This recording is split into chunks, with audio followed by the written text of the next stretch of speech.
trembling hand, she pulled on the latch, gaining her first peek at her new place of employment. This is his wee cottage.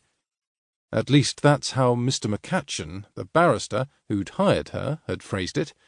During her interview in London, Julia had also learned that the Duke of Dunscaby, her employer, owned an enormous castle on a seaside estate on the northern tip of mainland Scotland. In addition, His Grace enjoyed a hunting lodge in the Highlands, owned numerous smaller properties throughout Great Britain, and kept a sizable town-house in London. But, despite his vast estates, New Hales was the Duke's favourite, although he'd had little time to arrive at such a decision. Still leaning forward and gaping, Julia instantly gained an affinity for the house. Though not a castle, any English manor would pale in comparison. A Roman facade, dual and opposing staircases curving upward to the front door, 3 stories, and more windows than she cared to count. Before she did something entirely inappropriate, like swooning, she drew in a reviving breath and climbed out of the carriage. The tip of her shoe caught on the lower rung, making her stumble forward, her too large beaver hat slipping over an eye. Quickly recovering, Julia straightened her brim, gripped her lapels, and cleared her throat, glancing to the porch to ensure the entire MacGalloway family hadn't filed outside to witness her inelegance. "It seems 4 days of travel has made me a tad clumsy," she said in her practised masculine voice. Would you mind fetching my valise, if you please?" For a 5-mile trip out of the city, the driver had insisted on payment up front, but still held out his palm when he handed Julia her case, chock full of altered clothing and a few necessities. She dug in the pocket of her greatcoat, forced to bend down to reach her small stash of coins. Pulling out 2 pence, she deposited them in the man's hand. "Thank you." With a smug grin, the driver tipped his hat, and the coin disappeared. "Good day, sir." As the hackney drove off, Julia turned to the house, her eyes taking in the iron grille-work, the foreboding black door, the enormity of the estate.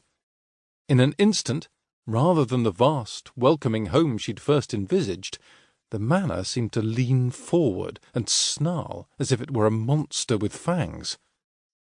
So many windows.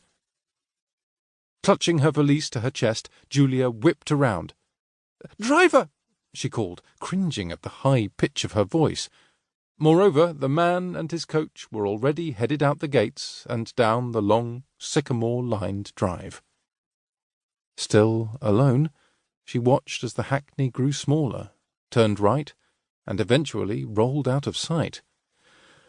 "For what I am about to undertake, may God have mercy on my soul," she mumbled under her breath as she shifted her valise to one hand and tightened her grip, for a self-respecting man would never clutch his valise in front of his chest, no matter how heavy it may be. At the top of the stairs, a brass knocker in the shape of a lion's head greeted her, or at least it warned her. Looking over her shoulder once again, contrary to her wishes, the hack had not returned. Before she lost her nerve, she inhaled deeply and gave the lion's mouth a good, solid rap. The door eventually opened to a tall, gaunt butler peering above her head. After she cleared her throat, the man's beetle brows knit while he dropped his gaze and examined her from head to toe, as if she'd just flown down from the moon. "May I help you, sir?" he asked, his brogue unmistakably Scottish. "Indeed you may." Julia reached inside her breast pocket and produced a calling card, one flawlessly crafted in her own hand. "Jules Smallwood, Esquire, recently appointed steward and secretary to the Duke of Dunscaby." The man took the card, gave it a look, and deposited it on a silver plate. "Ah, yes, His Grace mentioned you'd be arriving soon." "Excellent. I'm Giles. I'm certain our paths will cross often enough." The butler showed her to a parlour. "May I take your coat and hat, sir?"